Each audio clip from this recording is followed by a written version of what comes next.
Good to see you all. Baruch Hashem. Thank God we get together for another class. Blessed to be able to do that. Just let me adjust that. There we go.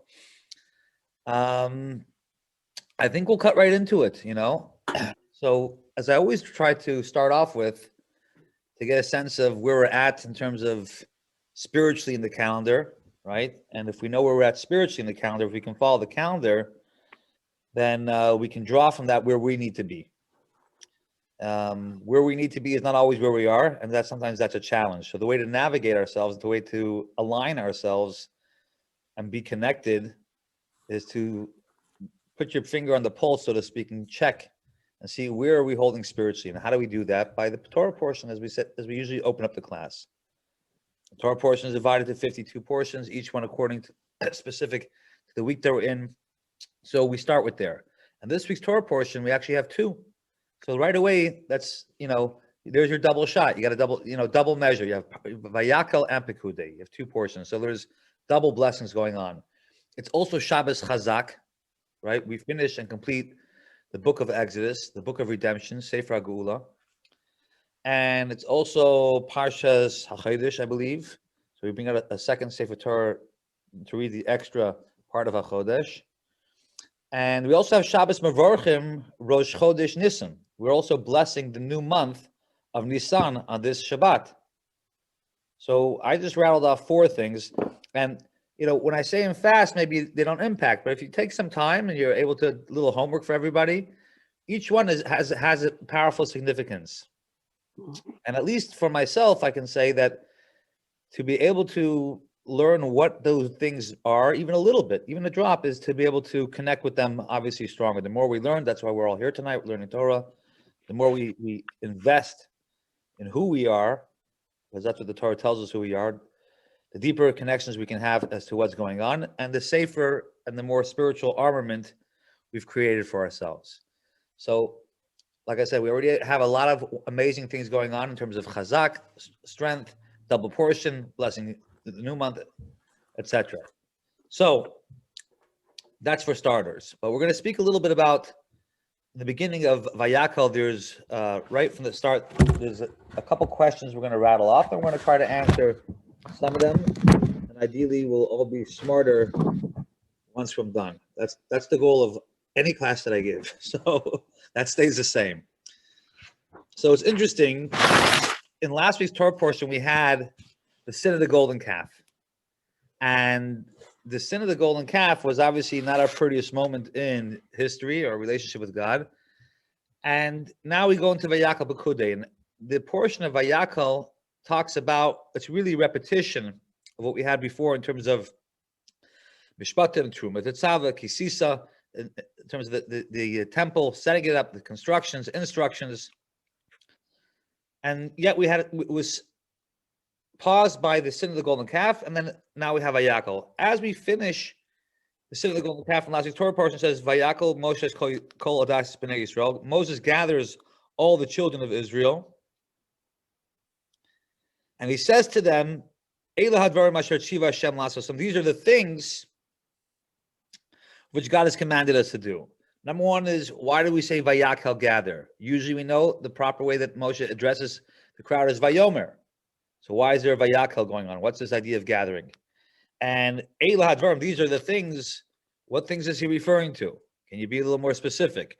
And then the next verse he talks about Sheish Shabbat, talks about the commandment to keep the Sabbath. 6 days of the week you shall work, and the seventh you shall rest. So why is Sabbath here? How does Sabbath, the antidote to the sin of the golden calf? How does this all work? Why is Moses gathering everybody supposed to speaking to them? What are these things? And if you want to say that the Torah says about these things, and then he speaks about the Shabbat, but wait a second, we had the Shabbos. We had the Shabbos was in the 10 Commandments. So why the repetition? So we have a lot of questions over here, but the most important question I think that we should focus on this class is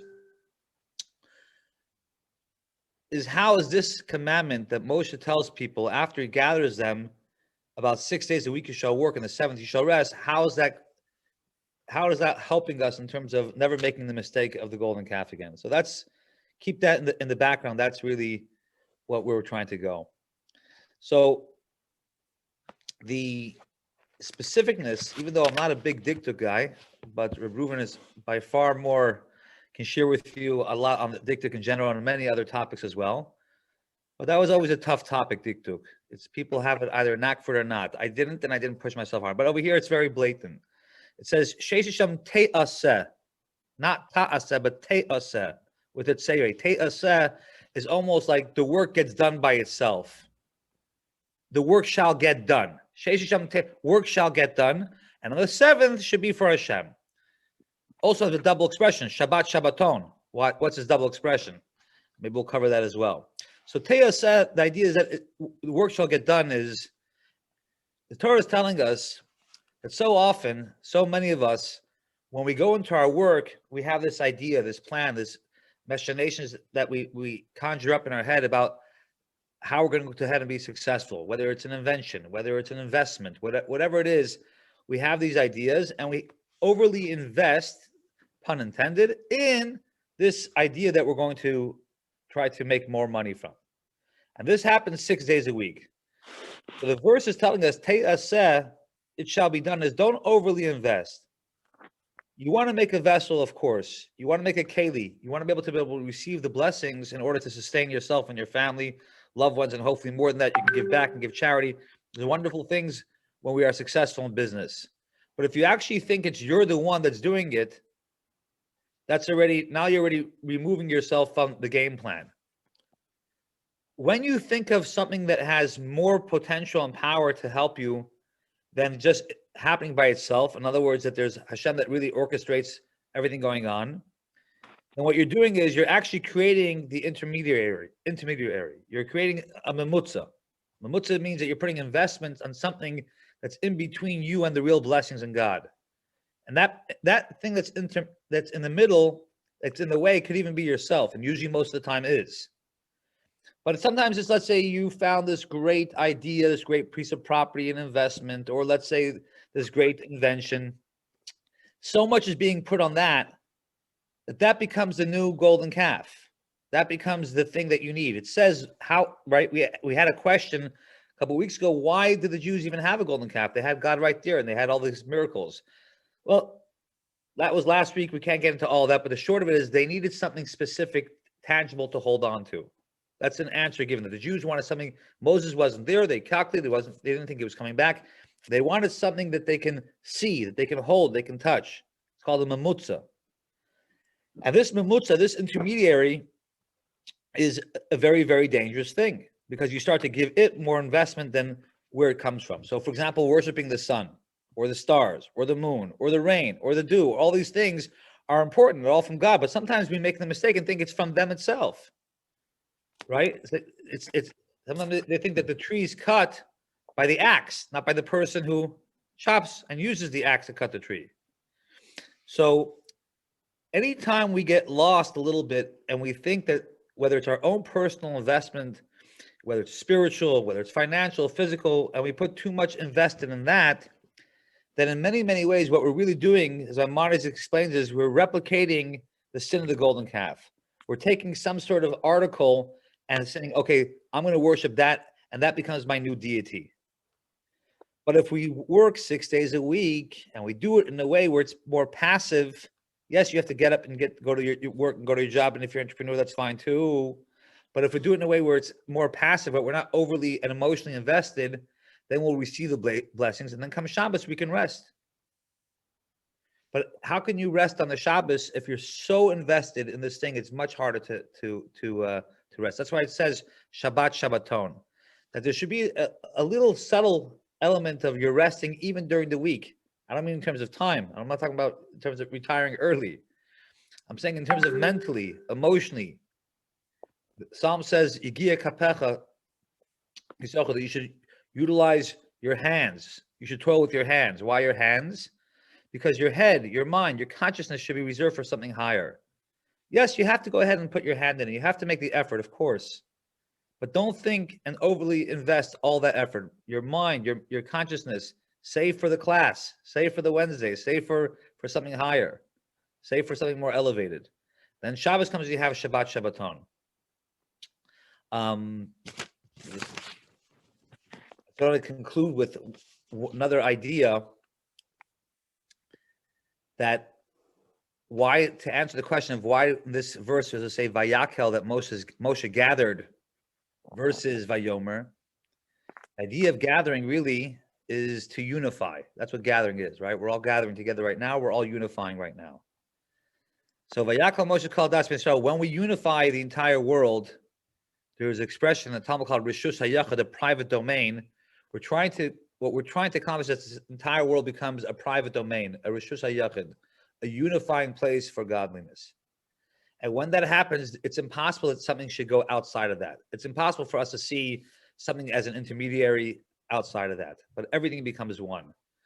And I think I've said this expression before, but it's worth repeating, that godliness resides, and with the expression that can take place in three different factions. It's called Olam, Shana, and Nefesh, which is time, place, and soul. That's why if we've been married, and God willing, we'll all be married real soon, to go to the Kotel on Friday night and be there for Shabbat. So now you have time, place, and soul all wrapped up in one at a very high potency level of godliness. You have the Shabbat, it's time. You have the Kotel, it's the place, and your own soul. So here also, Vayakhel, when we look at the verse, all these three things are taking place. When we talk about Shabbos, keeping the Shabbos, the 39 malachot that we should refrain from, that's talking about Olam, the place that we're in.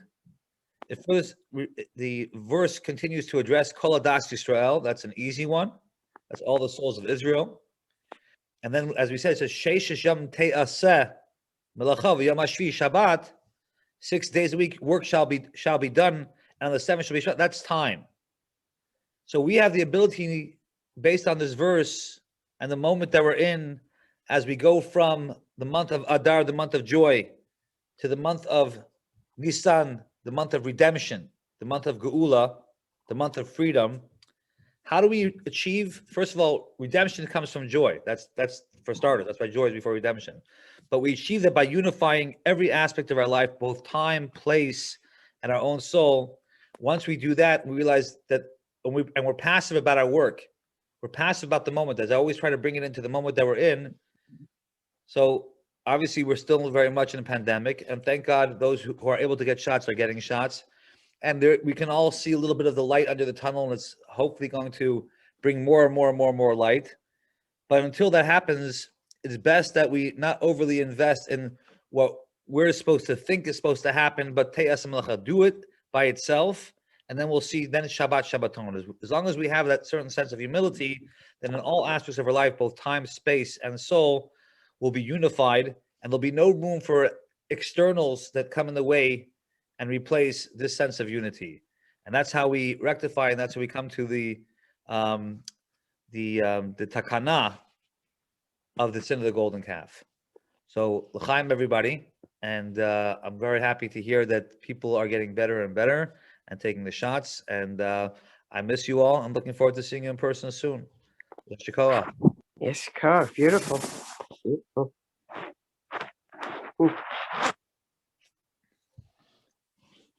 But Reuven, you're muted. You want to unmute yourself. There you go.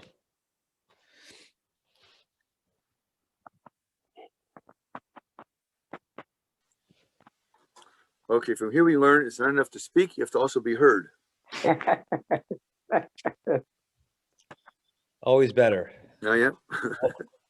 Okay, to take my cue from Mayshe, of a trying to establish meaning by context.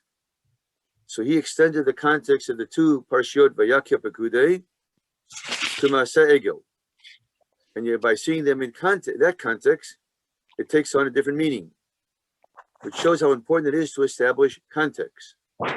Another way of establishing context with the Parsha is to focus on the beginning of Shabbat and Mishkan.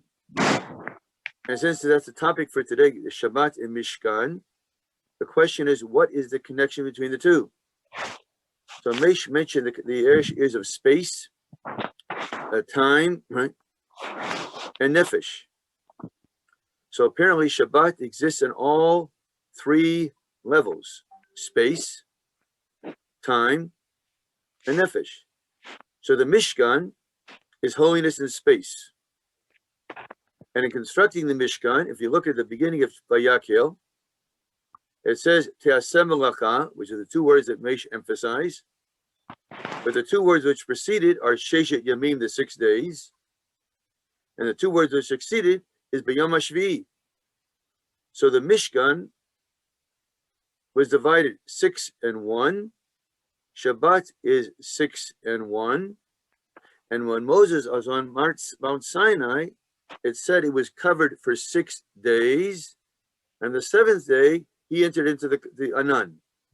So this division of 6 and 1 points out 3 places of holiness. One is the Mishkan, one is Har Sinai, and one goes back to creation. So apparently, Shabbat plays a role in time that Mishkan plays in space. In fact, according to Chazal, the construction of the Mishkan completed the process of creation. Remarkable idea. In other words, creation reached its ultimate goal in the Mishkan, and therefore the verb Vayaseh, or Yasu, Oseh, Asu, the verb which constantly appears in chapter 1 of Genesis, constantly appears in the construction of the Mishkan. Even more remarkable is the position of Chazal that the 39 melachot, the prohibited labors on Shabbat, are derived from the construction of the Mishkan. As if to say, the same labors that take to build a sanctuary in space are the same labors that we desist from doing to create a sanctuary in time. In other words, these are the activities you must do to build a sanctuary in space, called the 39 labors. In order to create a sanctuary in time, what do? You desist from getting involved in these 39 labors and things we're not allowed to do. So there's a correlation between holiness in space and holiness in time, but they are the exact opposites. They are combined in Lecha Dodi. We say Lecha Dodi Likrat Kama Penei Shabbat Kabbalah. What's remarkable here, this language everybody knows, is composed of exactly 7 words. Lecha Dodi Likrat Kama Penei Shabbat Kabbalah. And if that weren't enough, not only the 6 words, in the first expression, Lecha Dodi Likrat Kama, there are exactly 15 letters. Penei Shabbat Kabbalah, there are exactly 11 letters. 15 in Gematria is equivalent to Yud plus Hey, the first 2 letters of the divine name. 11 is equivalent to Vav plus Hey, the last 2 letters of the divine name. So when someone says, Lecha Dodi Likrat Kama, Penei Shabbat Kabbalah, he's unifying the 2 dimensions of the divine name, bringing about a yichud. And that's why when Lecha Dodi talks primarily about Yerushalayim destroyed, being rebuilt. It's long enough that you're be'emek habacha, crying.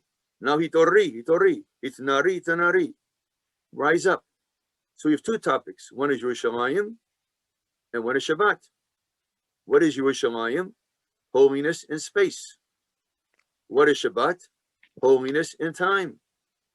So when you go to time or you go to space, depending whether you're space-oriented or time-oriented. The Chazal tell us, Lo charva Yerushalayim ad shechilu ba et Shabbat. Jerusalem was not destroyed until they desecrated within it the Shabbat. Now what does Shabbat have to do with the destruction of Yerushalayim? So Shabbat is holiness in time. What is Yerushalayim? Holiness in space. How did we lose holiness in space? Because we desecrated holiness in time. What does it mean to desecrate? It means to deplete, to take it out of. So since we desecrated holiness in time, what did we lose? holiness in space. Well, if that's true, how will we regain holiness in space, that is Yerushalayim, through the sanctifying of holiness in time? So Shmirat Shabbat Ketikuna will bring about the Gula. So it can't be by chance, as Mayshe emphasized, and the Ramban says that Sefer Shmot is Sefer Gula. And we end on the theme of redemption, and redemption is tied to restoration in space, which means the regaining of Yerushalayim. What makes us worthy of that? By sanctifying time, which is Shabbat. Therefore, the units of 6:1 apply to the revelation at Sinai, 6 and 1 apply to the Isur Malacha, the prohibition of labors, and 6 to 1 apply to creation. In each case, the peak is the 7th, and the 6 are preparatory. So you have 6 days of creation, culminated what? In Shabbat. You have the 6 days where Moshe is on Mount Sinai in the cloud, culminates when he gets to address HaKadosh Baruch Hu directly and enters the cloud. I emphasize all this because the very end of the Parsha, at the very end of Sefer Gula, of Sefer Exodus, if you look at the very end, it imitates almost the exact words used in chapter 24 of Exodus of Moses on top of Mount Sinai. There was a har, a mountain. There was kavod, God's presence, and there was anan, a cloud. Now, if you look at the very end of Sefer Shmot, the end of Parshat Pekudei, chapter 40, verse 27, it's verse 34. It says, "Vayachas hanan et ohel moed," and the cloud covered the ohel moed, the tent of meeting. While before it says the cloud covered the mountain on which Moshe said. So now what then happened to Har Sinai, which is the revelation of God at Sinai, is now happening where? Ohel Moed. There, Moshe had to wait 6 days because the cloud did not let him enter. It was a barrier. Here it says, Kavod Hashem Malei at the Mishkan. Here the presence of God is filling the Mishkan. Just like then, it filled the mountain. And then it says, Lo Yachol Moshe Lavo Ohel Moed. And Moshe could not enter the Ohel Moed. Why? Kishachan Alav Hanan. Because the cloud filled it up. Ukavod Hashem Malei at the Mishkan. And God's presence filled the Mishkan, which is exactly what it said about Har Sinai. God's presence and glory was in the cloud. Only after 6 days was Moshe allowed what? Access. So what happened at Mount Sinai here happens at the end, and it's clear that it's telling us that the Mishkan is now the replacement or the continuation of Sinai. Now the difference is Sinai was a one-time event in a place on a mountain, while the Mishkan is accessible theoretically all the time, except the mountain was stable. The Mishkan moves with the people. It's not a Beit HaMikdash. Wherever the people go, the Mishkan accompanies them. So that before, they had to go to the mountain to access God. Now the presence of God is with them all the time. They have to be worthy of access, but theoretically, it's always accessible. Then if you look at the last 3 verses of the book of Exodus, it's strange. Why? Because when it said Moshe could not go in to the Ohel Moed because God's glory was on it, that really continues with the very beginning of the next book, Vayikra. Leviticus starts off Vayikra. God called to Moses and he went in. Here, he cannot get in, which means Moses does not have access without God letting him in. It almost reminds me of Esther and Achashverosh, right? Theoretically, she has access, but if she doesn't raise a sharvit, you're not allowed in. So Moses has access to it, but actually the entrance needs what? Permission.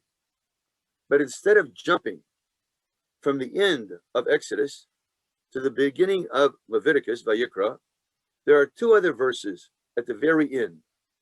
Those verses mention, it says, Ki anan Hashem al Mishkan, for the cloud of Hashem is on the Mishkan, Yomam, all day long. Ve'esh ti'alayla bo, and the fire will be on it. And this will be Le'inei kol Beit Yisrael, in the eyes of all the people of Israel. Now that phrase, Le'inei kol Beit Yisrael, in the eyes of everybody, appears exactly in chapter 19, verse 11 of Exodus. And there it's talking about the revelation of God at Sinai. Who saw it? Not just Moshe Rabbeinu saw it, the whole people of Israel. So you hear the phrase, Le'inei kol Beit Yisrael, you cannot help but think, going back to Sinai. But the phrase Beit Yisrael is exactly what the Jewish people are called at Sinai.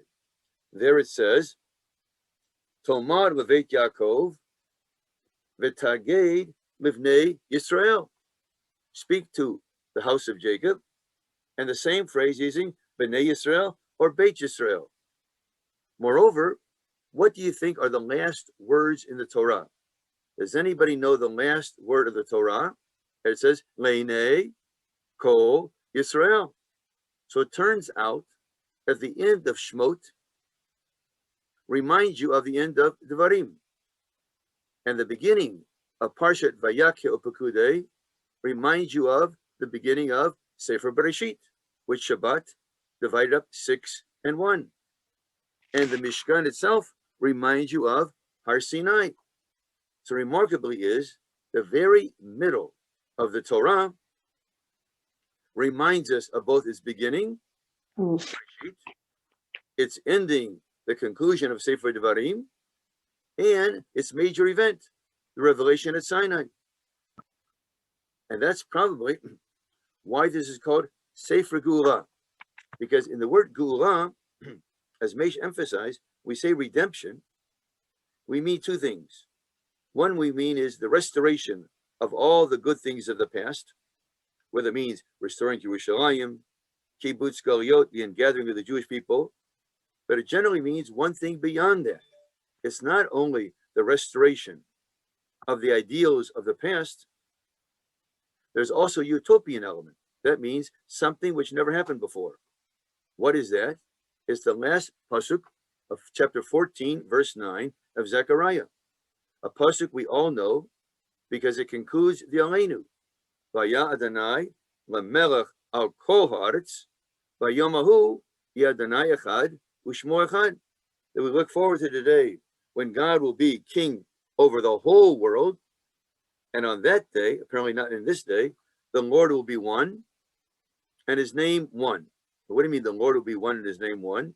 That means just as nowadays we worship only one God, so in the future, all humanity will worship only one God. So that is utopia, meaning we expect a reality which you've never seen before. When we talk about the Mashiach, we have two elements. One is the restoration of everything the Jewish people lost, therefore includes the ingathering of the exiles, Kibbutz Galiot, Uvnei Yerushalayim, the rebuilding of Yerushalayim, the reestablishment of the Mishkan. But we don't stop there, because the redemption of Israel has to bring about the redemption of the whole wide world. When is the whole wide world redeemed? Which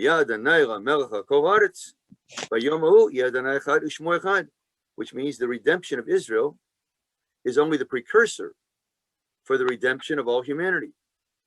Now, we will be restored to our former glory, but that's only the means.